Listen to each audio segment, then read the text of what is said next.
Her billionaire CEO husband body-shamed her after twins, then divorced her for his first. Love, cover yourself up. Celeste is stopping by. That's what her husband said after watching her step out of the shower. The same man who once traced her stretch marks and called them sacred, now couldn't look her in the eye. She had just given him twins, and all he saw was a body he didn't want anymore. What would you do if the man who vowed to love you forever told you your motherhood ruined his image? She gave him her youth. She gave him an empire. She gave him children. But after birth, all he saw was weight and weakness. So he left her for the woman whose body had never carried life. But here's what her billionaire husband didn't see coming. The version of her that rose in silence. Hello, beautiful family. Welcome back to Mr. Hearthline Stories. If you've ever felt unloved in your rawest moment, stay with this story. Hit that like button, subscribe, and tell us in the comments where in the world you are watching from, or just say, I'm with you, Mr. Hearthline. Let's begin. The mirrors were still fogged from her shower, but Naomi Mercer already felt exposed.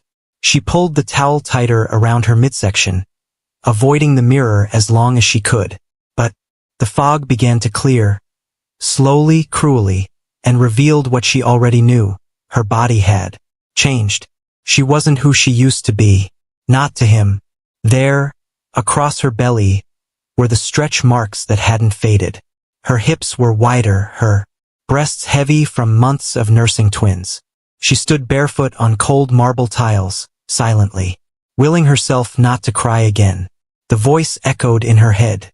Celeste is stopping by to talk branding. Maybe throw on something more presentable.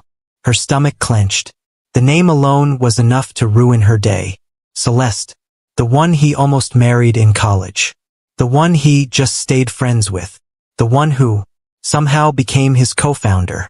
And now the woman she had to shrink herself beside. In presence. In poise. In body. Naomi glanced at her reflection again. This wasn't the woman Griffin Thorne used to flaunt at galas in designer gowns. This wasn't the woman who had been the creative brain behind his company's meteoric rise. No, this was a woman with dark circles under her eyes, milk stains on her robe, and a soft, tired body from carrying life.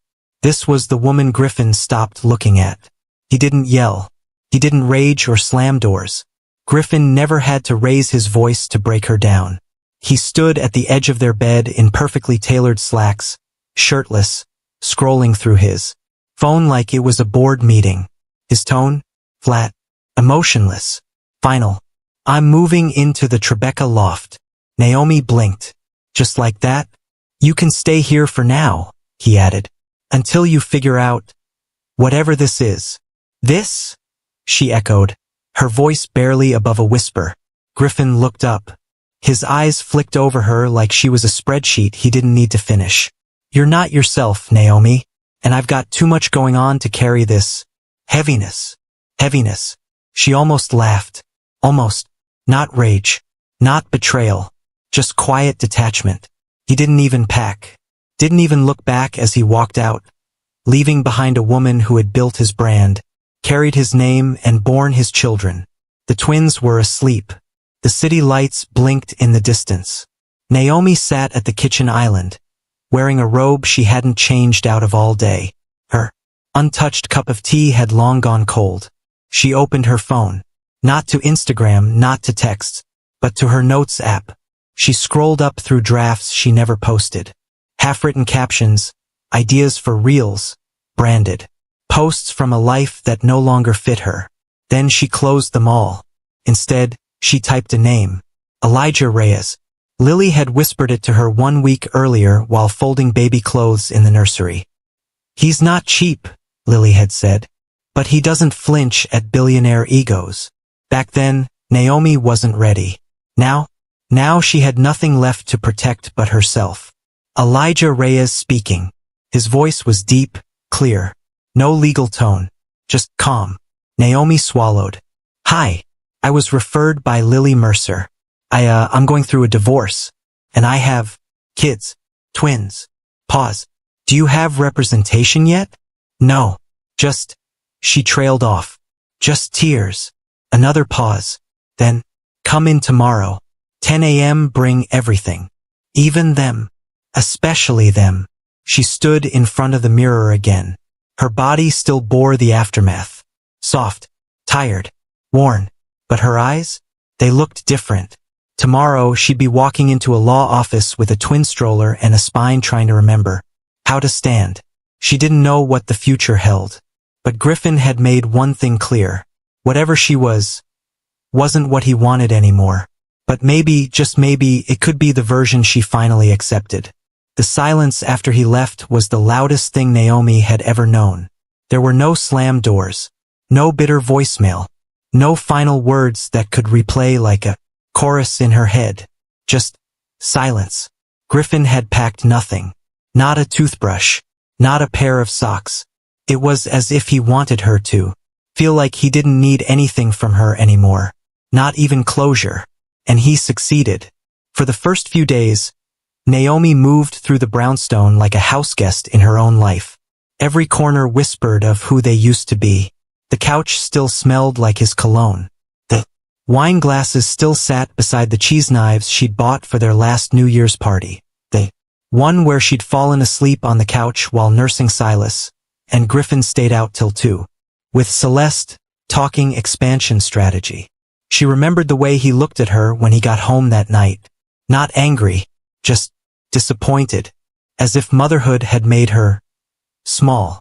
But now, without his voice in the house, Naomi heard something else. The sound of her own thoughts. And they weren't kind. You let yourself go. You should have done more Pilates. He wouldn't have left if you were still the old Naomi. It was hard to tell whether those words were coming from Griffin or from somewhere deep inside. Her that had long accepted his version of the truth.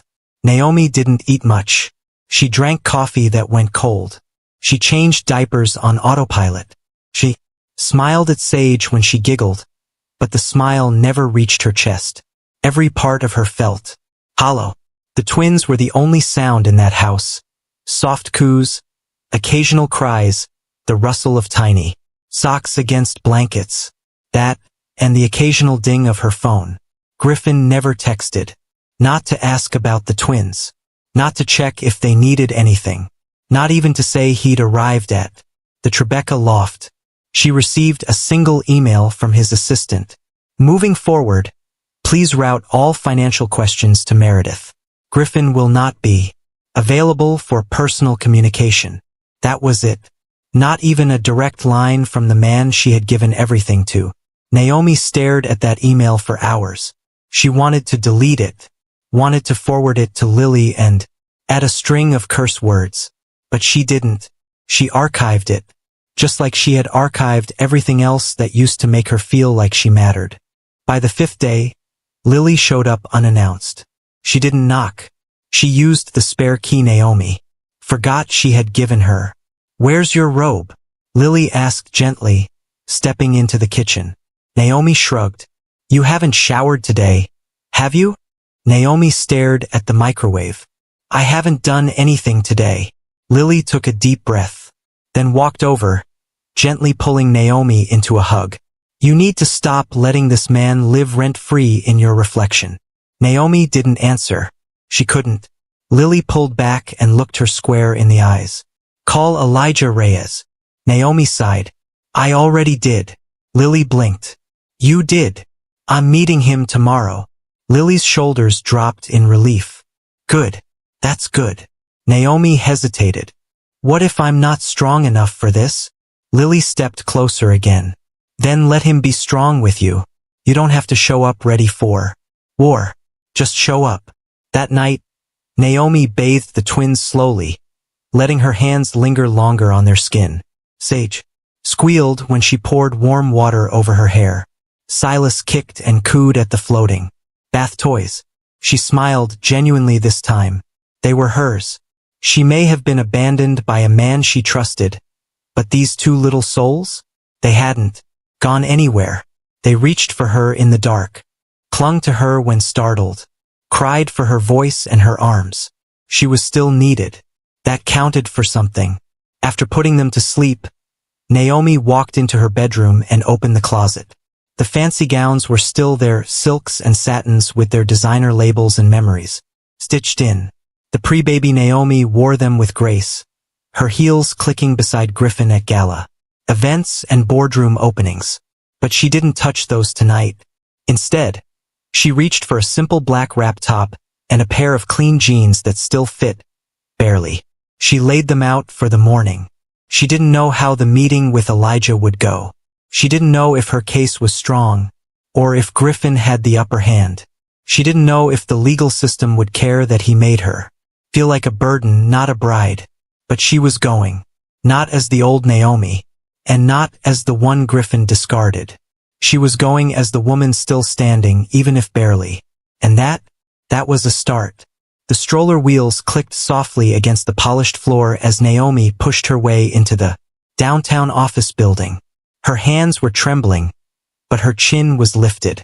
She wore the wrap top and jeans she'd laid out the night before. Nothing fancy, nothing tight.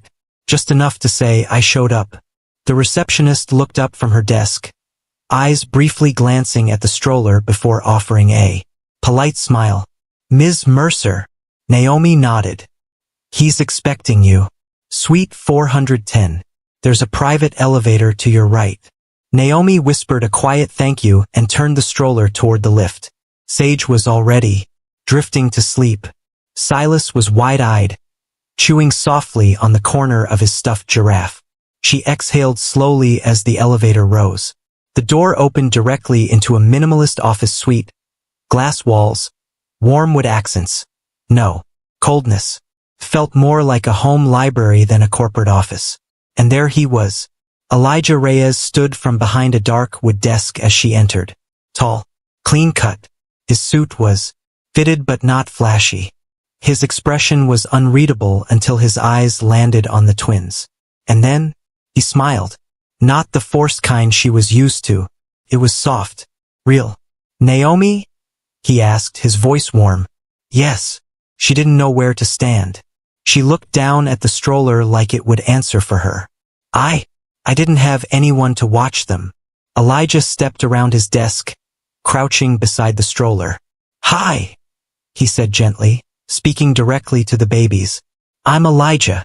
I help people when things get hard." Naomi's throat tightened. He looked up at her.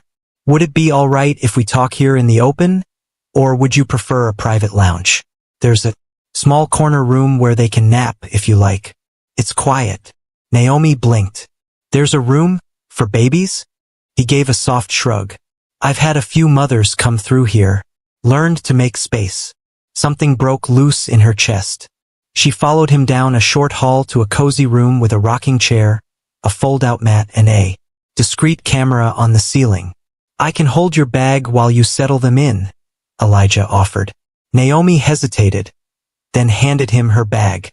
She laid Silas down first, then Sage. The room was dim and warm, peaceful. When she returned to the main office, Elijah had poured 2 glasses of water. One for her, one for himself. "Take your time," he said, easing into the seat across from her. "We don't have to dive in immediately." She nodded, gripping the armrest. "I wasn't planning on this. The divorce. I thought we were just in a slump." "That's how it begins for many people," Elijah said. "Do you mind walking me through what happened?" Naomi exhaled, and then she told him.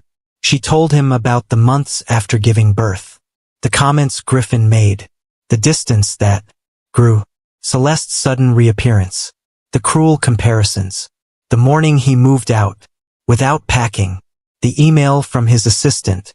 She didn't cry, not yet, but her hands twisted in her lap like they were wringing out the truth. When she finished, Elijah nodded slowly.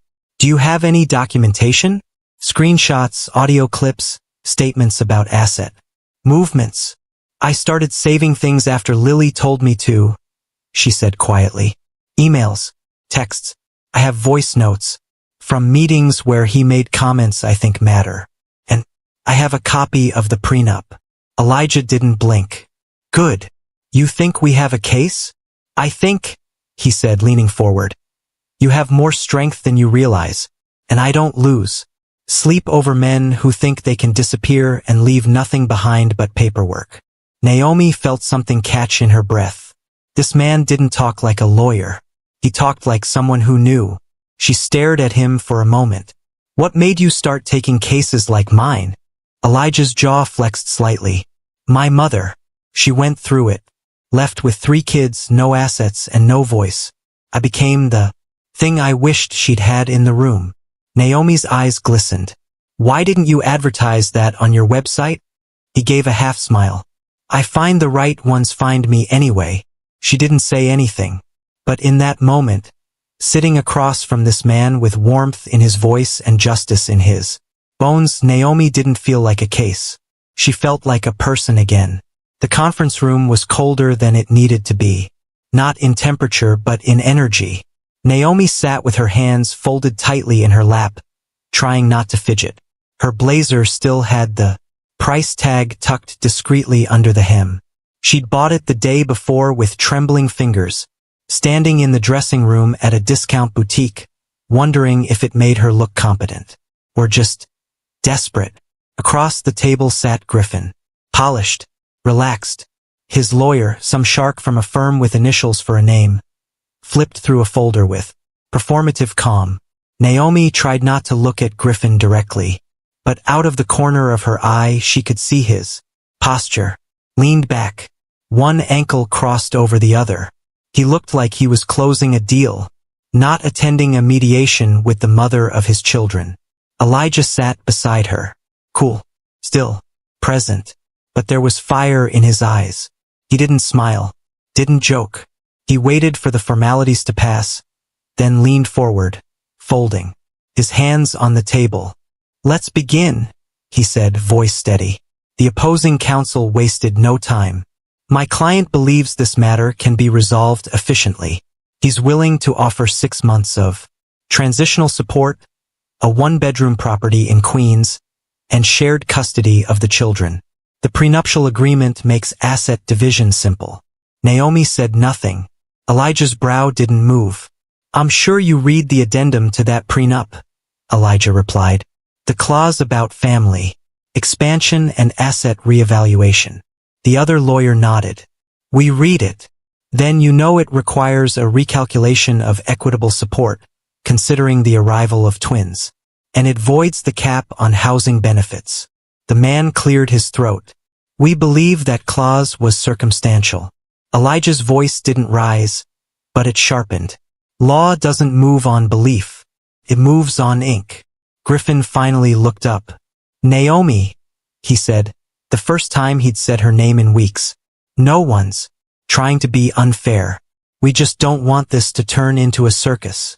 Naomi's jaw clenched. A circus? She said quietly.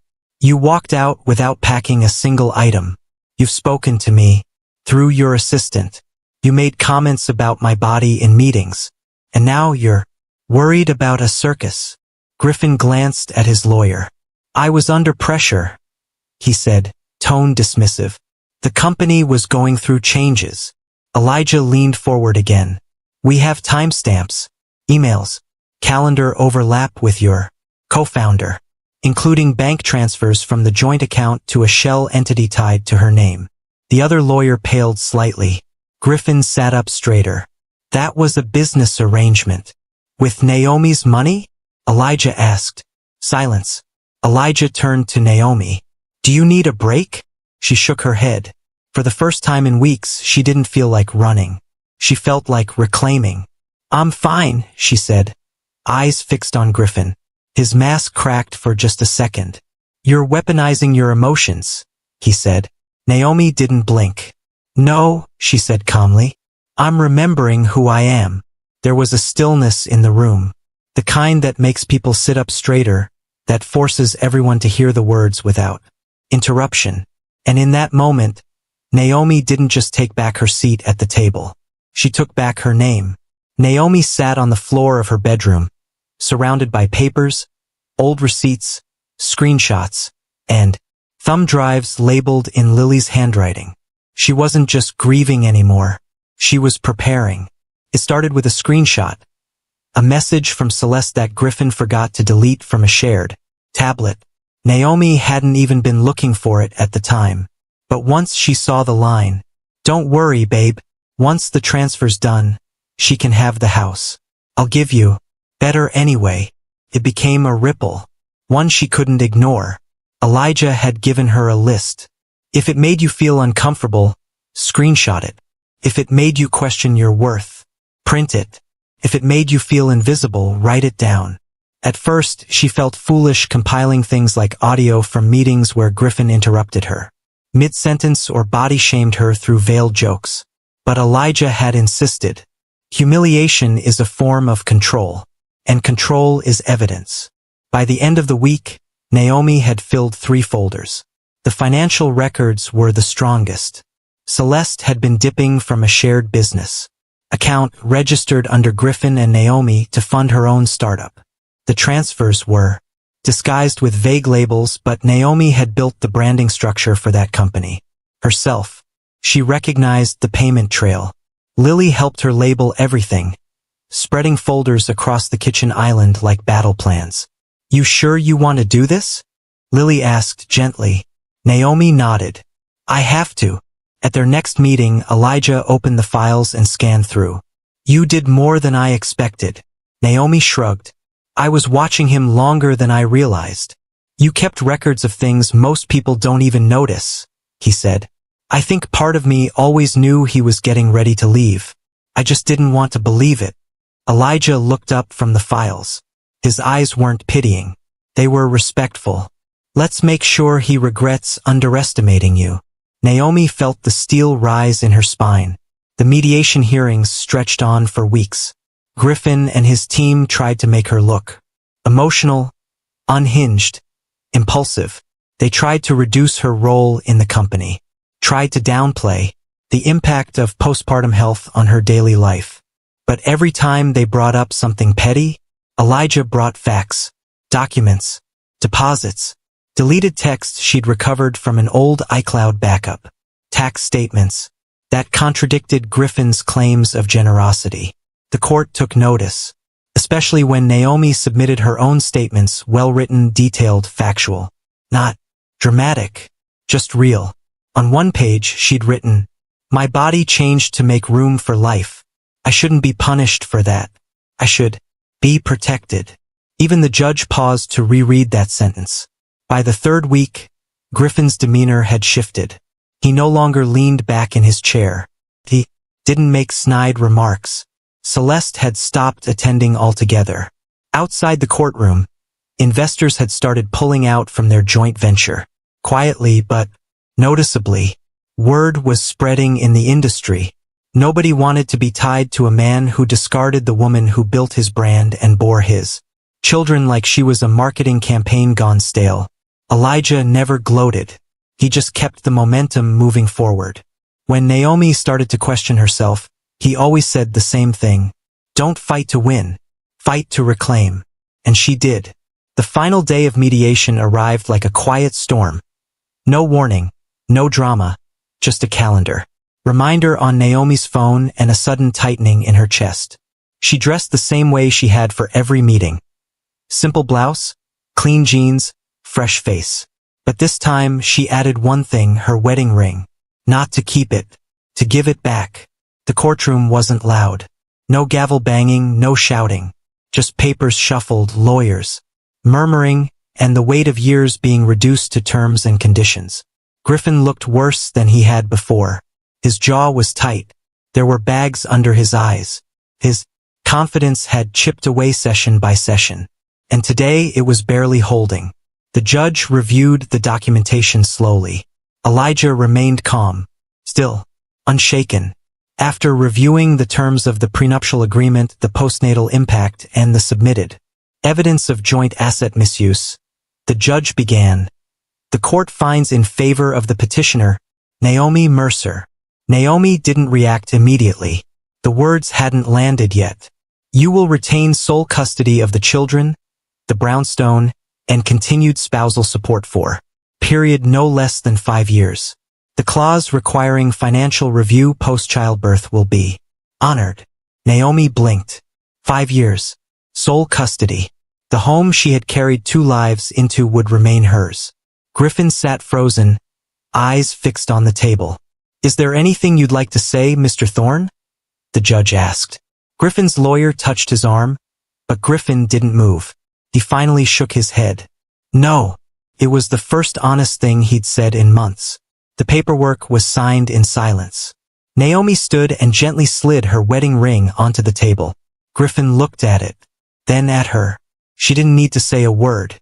The symbolism was louder than anything she could have screamed. Elijah walked beside her as they left the room.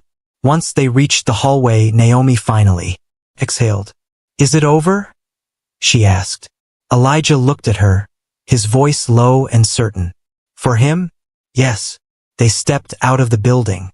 Cameras were across the street, but no one dared approach her. A few reporters murmured to each other, recognizing her face, unsure how to cover a woman who didn't fall apart but stood taller. Later that evening, Naomi put the twins down for a nap and sat at her kitchen table in silence. She opened her laptop, not to scroll, not to escape, but to write. She didn't post it, not yet, but the words came easily. Sometimes, survival looks like silence, but silence can be a strategy. And when the world underestimates a mother, they forget. She's already fought death once to bring life into this world. She closed the laptop. Griffin had walked out on a woman he thought would collapse without him. Instead, she walked away from a man who never truly saw her. And in that, she didn't just win custody. She won herself. It had been 2 weeks since the last hearing, and Naomi had barely seen Elijah since. No legal calls, no status updates, no texts at odd hours, just quiet. And then, one afternoon, there was a knock on her door. She hadn't expected anyone. She still had Sage balanced on her hip, a pacifier dangling from her fingers, and a trail of cereal puffs leading from the kitchen to the hallway rug. When she opened the door, Elijah stood there. In his hand, a manila envelope. "Hope I'm not intruding," he said. Naomi blinked. "Elijah? What's going on?" "No emergency," he said with a calm smile. "Just some final paperwork. Things we already filed. But I wanted you to have a hard copy. You could have mailed those." He nodded. "I could have." She raised an eyebrow. "But then I wouldn't get to see you smile like that," he added softly. Naomi didn't answer. Not with words. She stepped aside, letting the door swing open wider. "Come in." He removed his shoes without being asked. That small act did something to her chest. Griffin used to walk in with his phone to his ear, shoes on, barely saying hello to the kids. Elijah, on the other hand, crouched immediately to Sage's eye level and held out his hand. "Hey, sweetheart." Sage blinked up at him, then offered him the pacifier she wasn't using.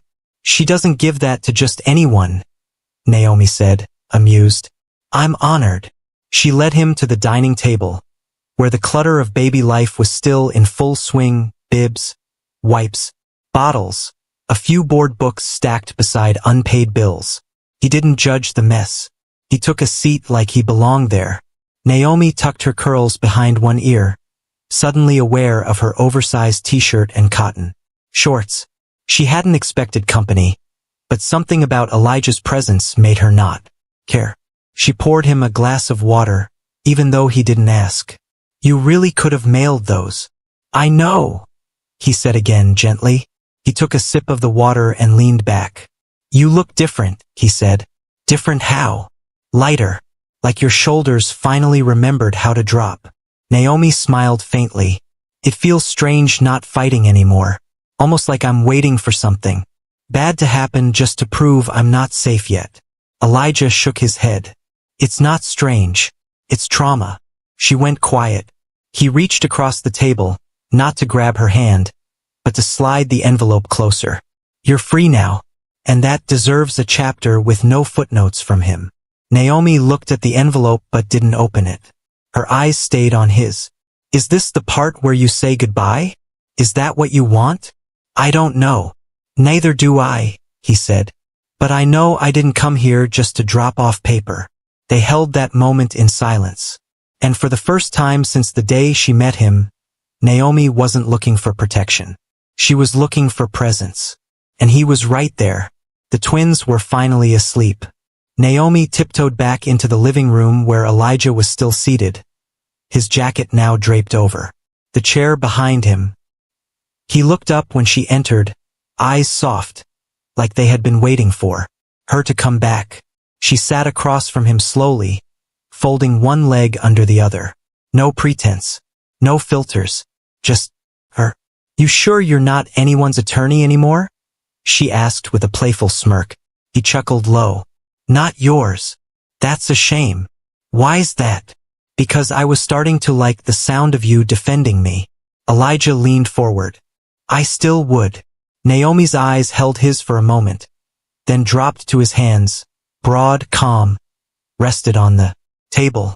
"What now?" she asked, the question heavier than it sounded.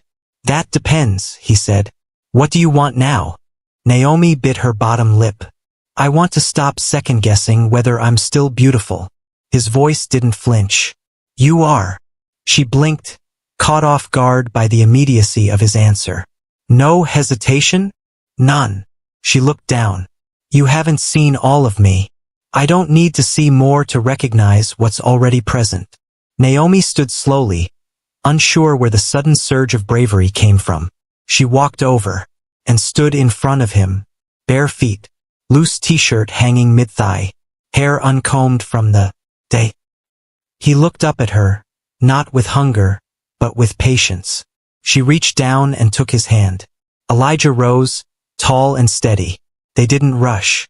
There was no dramatic pull, no frenzy, just quiet understanding. She led him to the bedroom, the same one where her tears had once soaked pillows in silence. Now there was warmth in the air, soft light from the corner lamp. No distractions. She paused at the doorway. "You sure?" He stepped closer, hands still loose at his sides. "I don't want a perfect version of you, Naomi. I want you, as you are." She didn't speak again. Inside the room, she peeled off her shirt. No lace, no pretense. Just postpartum skin, the soft curve of a body that had given everything and then rebuilt piece by piece. Elijah didn't rush to touch her. He just looked, like she was art. When he finally stepped forward, his hands moved with reverence, tracing the lines along her waist, the faded scars on her hips, the small stretch marks beneath her navel. Naomi's breath hitched. Elijah kissed the skin just above her ribcage. "Do you know how many women I've sat across from who hated these marks?" he whispered. She nodded slowly. "And do you know what I see?" She couldn't speak. "Proof you made space," he said, pressing his lips to her belly. "Proof you survived." Her eyes welled, and when he finally held her, bare, unhidden, she didn't tremble from shame. She trembled because she felt seen. Elijah didn't rush her. Everything about him was deliberate. Every kiss, every touch, every breath shared in the dim quiet of her bedroom. Naomi had almost forgotten what it felt like to be held without being evaluated. When his lips touched her skin, they didn't ask her to change. They asked her to stay. They made it to the bed in slow, steady movements, guided more by emotion than desire. His hands memorized the lines of her thighs. His mouth traced the parts of her body she'd hidden, even from herself. When he reached the soft flesh of her belly, she tensed slightly. But Elijah didn't stop. He placed his palm there, then lowered his head to press a kiss that made her gasp. Not from lust, but from the flood of being cherished where she'd been most shamed. He looked up at her. "You okay?" Naomi nodded, her voice shaky. I didn't expect this to feel so safe." He kissed her jaw, his voice low. "That's how it should have felt all along." When he entered her, she gasped again, but softer this time, from the ache of being met, not claimed. It wasn't rushed. It wasn't performative. It was slow, earned, healing. They moved together like people who had nothing to prove, nothing to hide, just two scarred, grown souls learning how to breathe in each other's rhythm. And when it was over, Elijah didn't roll away. He didn't grab his phone. He wrapped himself around her and stayed, his hand resting gently over her heart, fingers brushing along her collarbone like he was reminding her she was real. Naomi stared at the ceiling, chest rising and falling beneath the weight of release. Not just physical, emotional, spiritual. For the first time since her body had changed, since her life had shifted beneath her feet, Naomi didn't feel like she had to shrink to fit inside someone else's expectations. She didn't need to explain anything. She just needed to be. Elijah's breath was warm against her neck. "I don't want to rush you," he said, voice quiet. "But I want to be here. Not just tonight." Naomi turned slightly to face him. "You don't see me as a project?" "No," he said. "I see you as a woman who was always enough, even when no one said it out loud."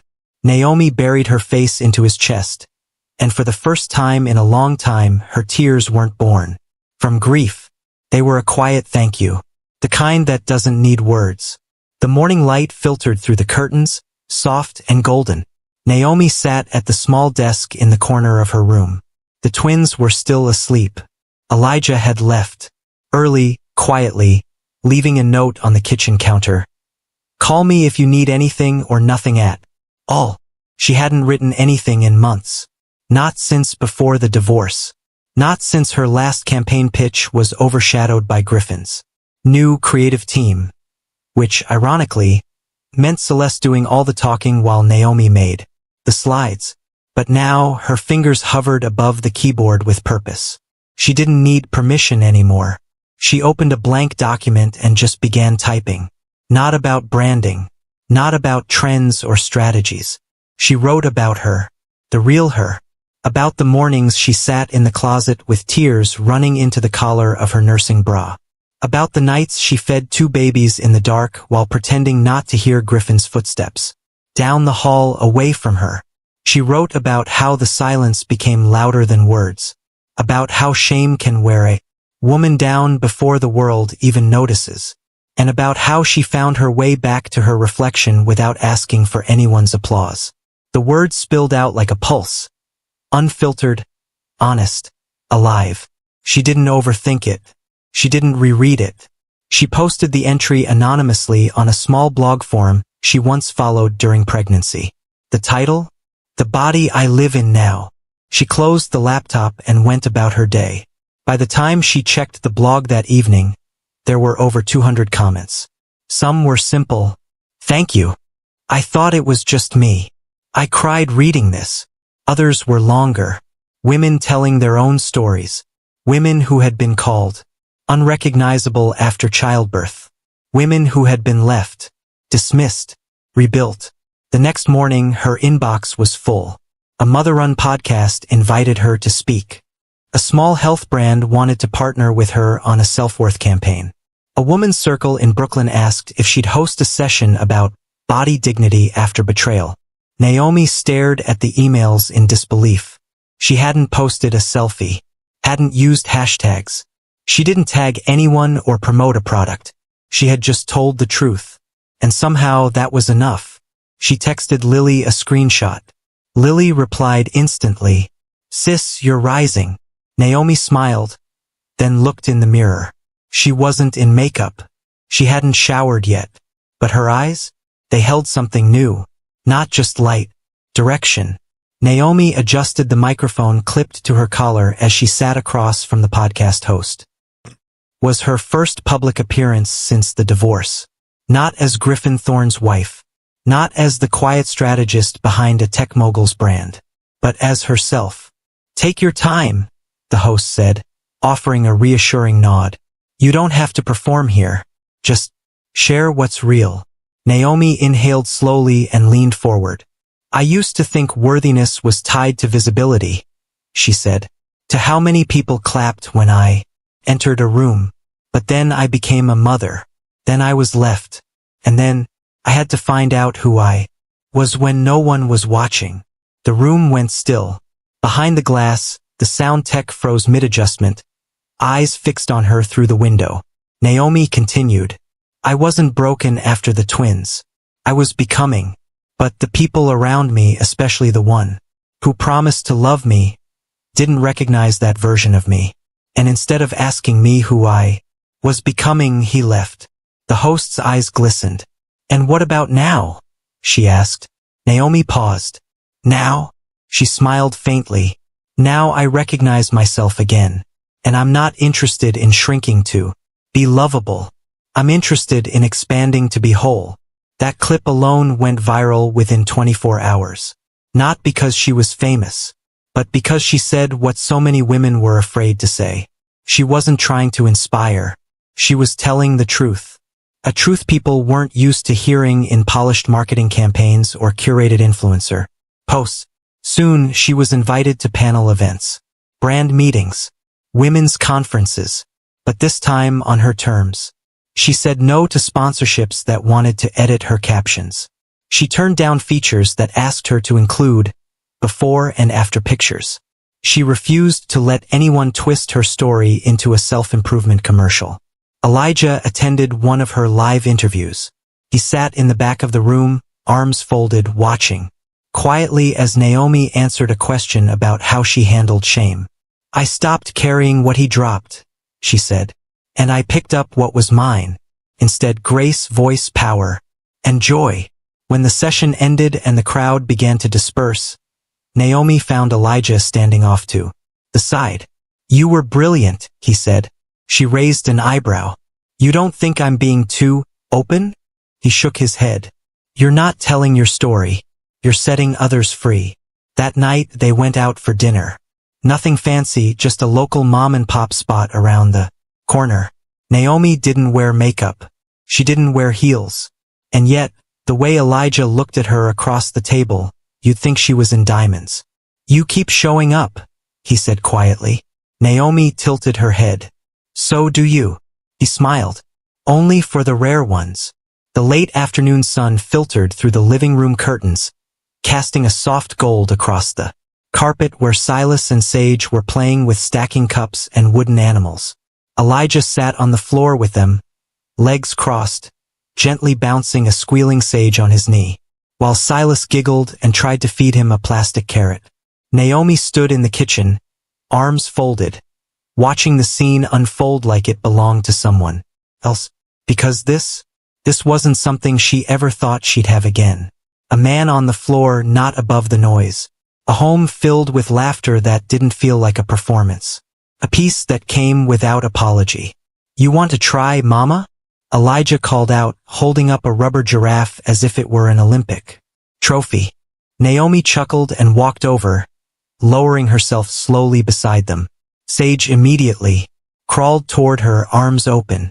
She pulled her daughter close and kissed her forehead. I still don't know how to do this, Naomi admitted quietly, her voice nearly lost under the twins. Babble. Do what? Elijah asked. Trust what feels good without wondering when it'll go bad. He nodded. That's not a flaw. That's muscle memory. Naomi looked at him. And I'm not here to rush your healing, he said. I'm here to walk alongside it.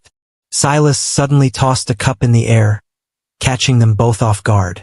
Naomi and Elijah laughed. At the same time, the sound settled between them, felt normal, but also new. That evening, as Naomi tucked the twins into their cribs, she heard Silas mumble something that stopped her mid-motion. Dada. Her heart skipped. She looked toward Elijah, who stood frozen just inside the doorway. He didn't say anything. He didn't smile, didn't make it a moment about him. He just waited. Naomi placed Silas's blanket gently over him and walked out into the hallway, closing the door softly behind her. I didn't teach them that, she said, voice barely audible. I know. It just happened. Elijah nodded. And I won't ever force it, or expect it. She looked up at him, eyes searching his. But I won't run from it either, he added. Not if it's what they need, or what you choose. Naomi reached for his hand. I don't know what we are, she whispered. You don't have to name it, he said. Just let it grow. Later that night, after the twins were asleep and the dishes were drying, they sat on the couch, blanket draped loosely over their legs. The TV played something neither of them paid attention to. Elijah leaned his head back. Naomi leaned into his side. No declarations. No planning. Just breath. And belonging. Naomi heard the knock just after sunset. She had just finished brushing Sage's curls, her fingers still damp from the leave-in conditioner. The house was calm, warm, dinner dishes still in the sink, soft music playing from her phone in the kitchen. She wasn't expecting anyone. Elijah was out of town at a conference. Lily would have texted first. So when she opened the door and saw Griffin standing there, bouquet in hand, she almost laughed. Almost. He looked like a man who hadn't slept in weeks. The corners of his once perfect blazer were wrinkled. His jaw was lined with stubble, like he had stopped caring but couldn't admit it. The flowers were white roses. Of course they were. He used to give her those after every big launch, after every public win, when he needed her to look good standing next to him. "Naomi," he said, eyes searching her face. She didn't move. "You look well." "I am," she replied evenly. He blinked. "Can I come in?" "No." He shifted on his feet, trying to smile. "I won't stay long. I've been thinking." She stepped out onto the porch, closing the door behind her but not all the way.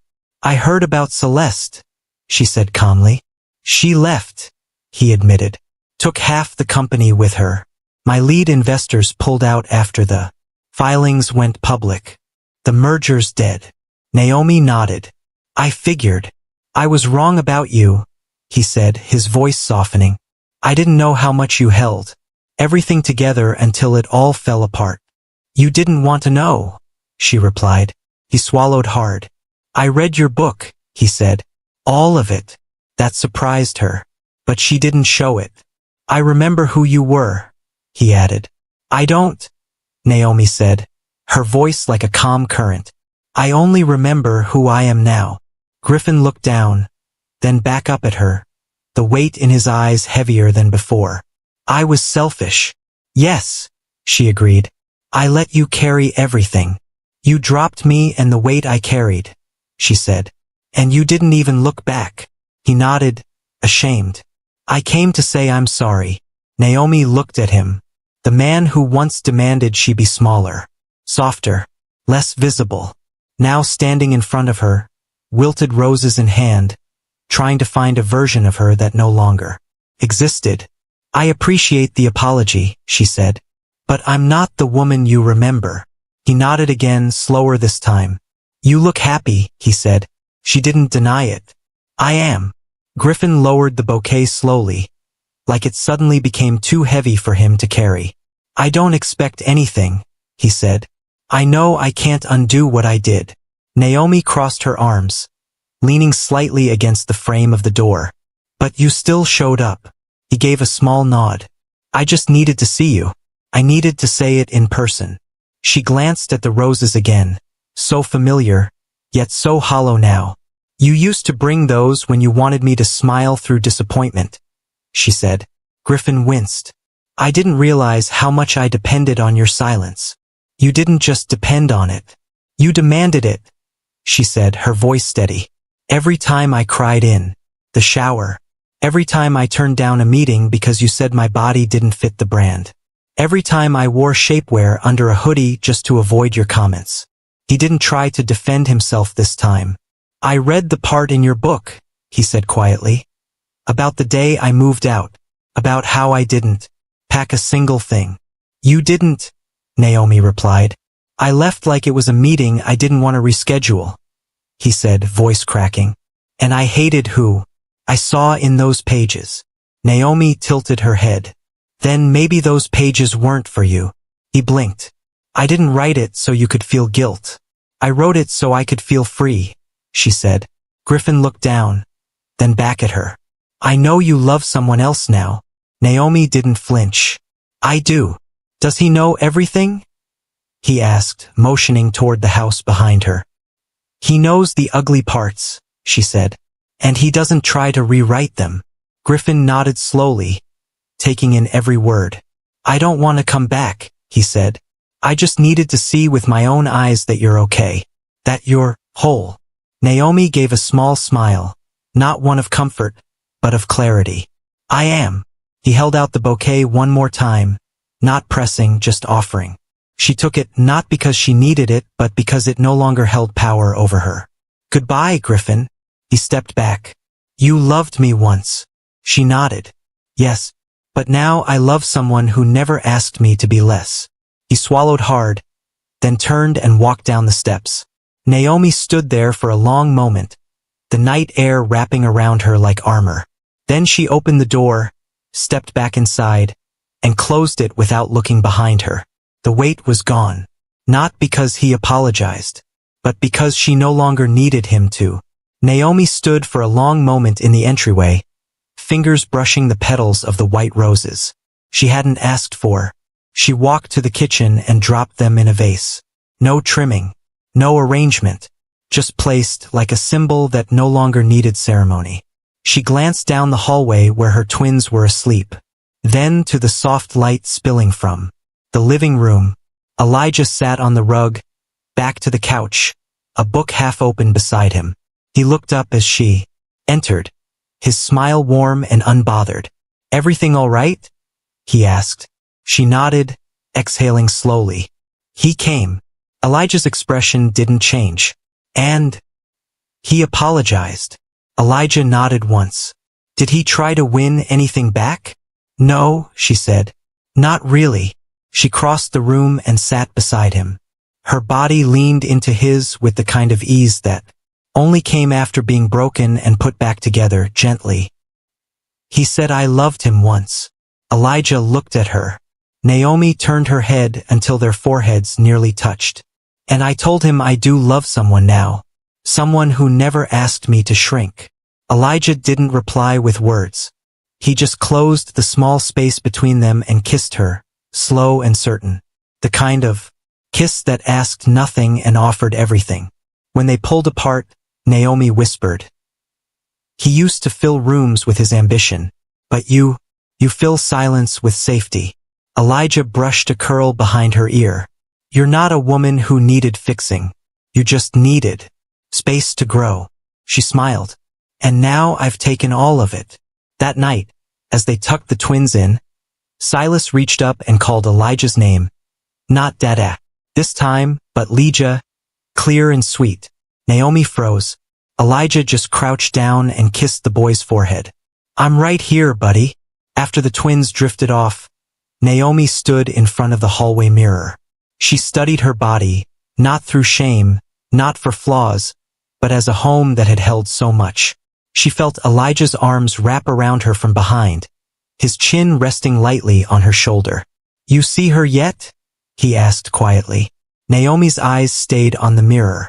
I see every part he hated. Elijah's voice softened. Then look again. His hands moved slowly down her arms.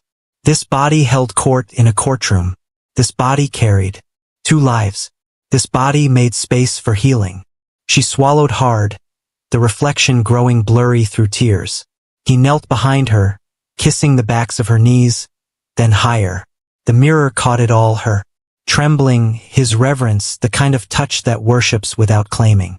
And in that moment, Naomi didn't just feel whole. She felt chosen, not for how little space she took up, but for how much light she carried in all that she was.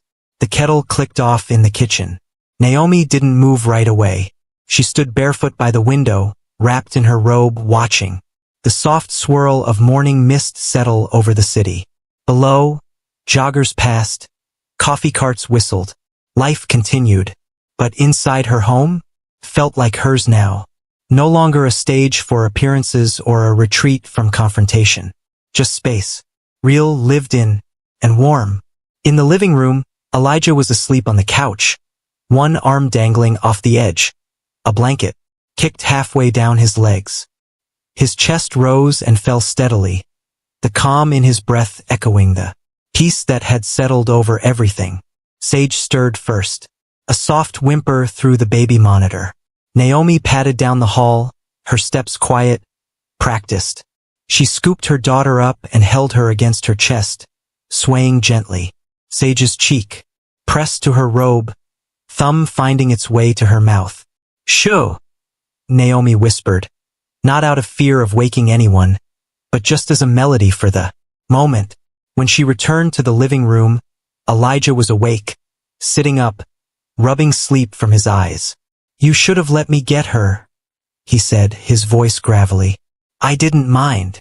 He stood and walked over, brushing a kiss to Sage's temple, then Naomi's forehead. "I dreamed we were in a cabin," he said. Naomi raised an eyebrow. "A cabin?" "Yeah, somewhere with snow. You were writing. The kids were building little towers with cereal boxes, and I was burning breakfast." She chuckled softly. "That actually sounds like a good day." It felt like a real one. Naomi sat on the edge of the couch, Sage now dozing in her arms. "I used to think safety came from security money, addresses, contracts," she said. "And now I think it looks like this." Elijah crouched in front of her, resting his hands gently on her knees. "You're safe now, Naomi." She nodded, blinking back something that wasn't quite sadness. "It just took me a long time to believe I deserved it." "You didn't need to deserve it," he said. "You needed to receive it." She exhaled, the weight of that truth sinking in. He stood and held out his arms. "Trade you. I'll rock her while you drink your tea before it goes cold." Naomi hesitated, then handed Sage over. It wasn't just trust. It was ease. She walked into the kitchen, poured her tea, and leaned against the counter, watching him from a distance. This wasn't the life she'd planned. It was better. It was quiet, honest, shared. It was safe. And that, she realized, was worth everything. Night had fallen by the time Naomi found herself alone in the bathroom again. Not in grief, not in rage, just reflection. The twins were down. The house was quiet. Elijah had fallen asleep with a book on his chest, and a baby sock in his hand, left over from Silas' latest habit of tossing them like confetti. Naomi stood in front of the mirror, the same one that had once made her flinch. She let the robe fall open. No music, no noise. She just looked. The lines on her hips, the softness of her belly, the curve of her thighs, wider now than before. The skin at her waist, looser, stretched, but no longer a source of shame. For a moment, she expected the old thoughts to creep back in. But nothing came, just stillness. Elijah appeared in the doorway, shirtless, barefoot, his hair slightly mussed. She met his eyes in the mirror. He didn't speak.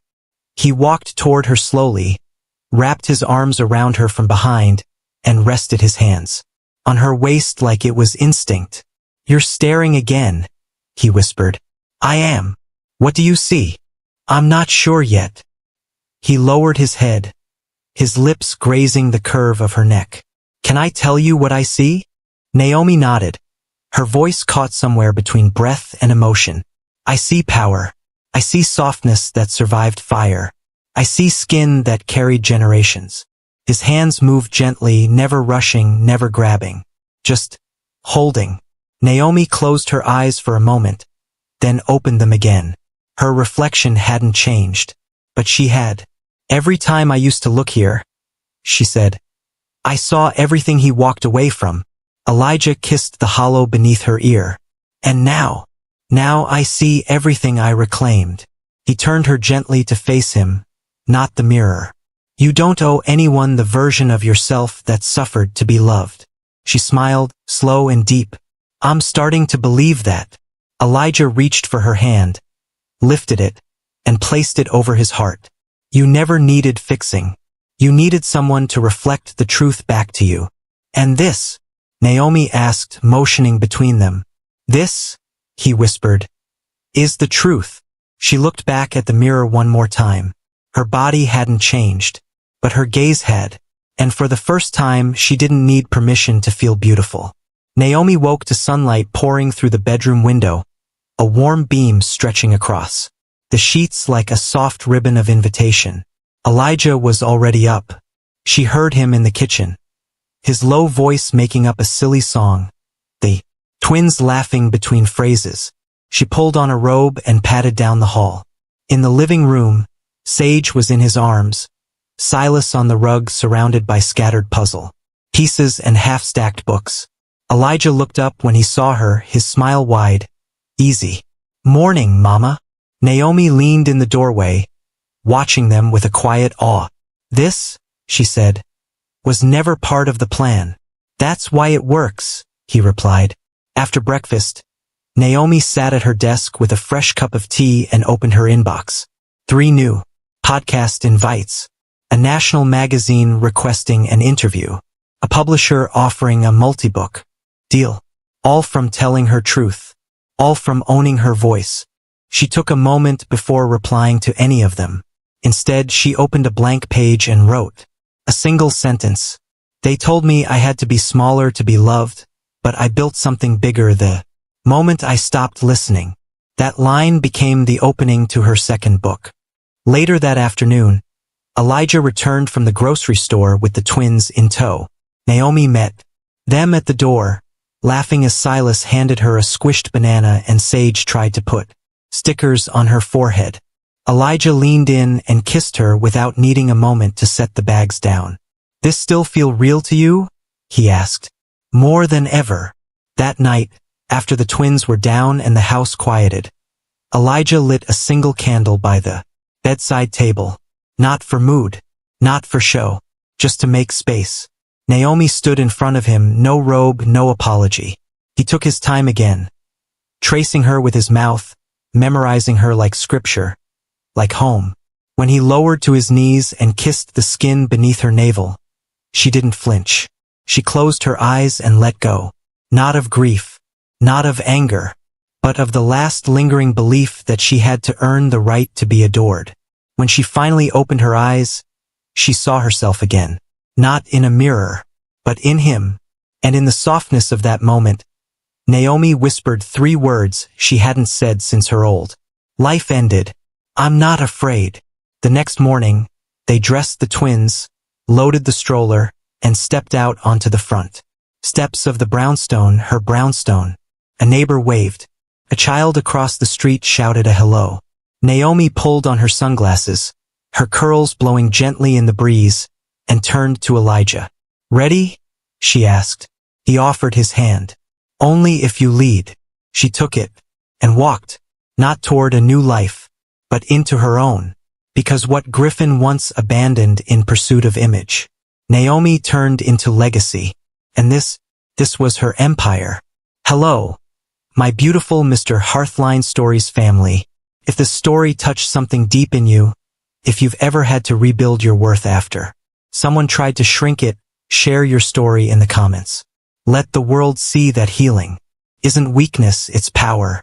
And if you haven't yet, subscribe and turn on the bell, because stories like Naomi's deserve to be heard. This wasn't just a story about love. It was a story about returning to yourself. And here at Mr. Hearthline Stories, we believe you don't have to be perfect to be powerful, just present and real.